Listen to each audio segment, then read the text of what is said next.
Happy Tuesday, job seekers. I've got a tip for you.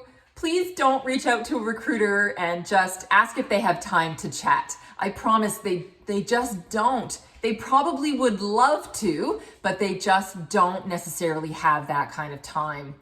What's prompted me actually doing this video is last week in one day, I had 13 people reach out to me in LinkedIn and ask if I had time to chat about a role.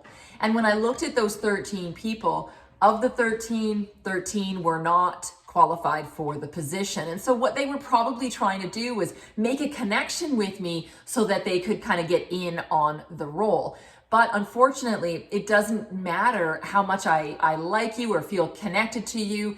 If the skills aren't there, if the experience isn't there, the job is never going to be a good fit. Now, what I will say is, if you think that maybe you're on the edge and not quite qualified, or you want to maybe explain why you think you'd be good even though you don't necessarily have the strongest resume, do that in a covering letter, absolutely. Or make a video and include that in with your application.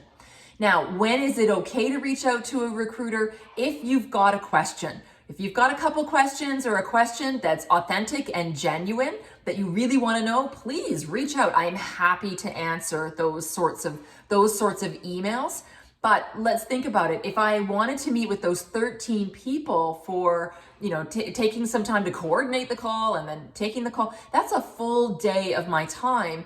Unfortunately, I just don't have it. Don't get me wrong. I would love to have the time to chat. You don't get into this business if you don't like talking to people. Literally, I spend my entire day conversing with people.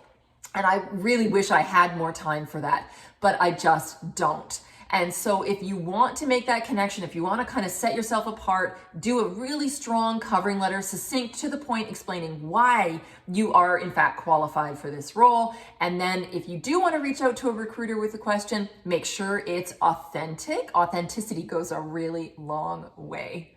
All right, that's my tip for today. It's Christina Stewart with Praxis Recruitment, and I'll see you next week.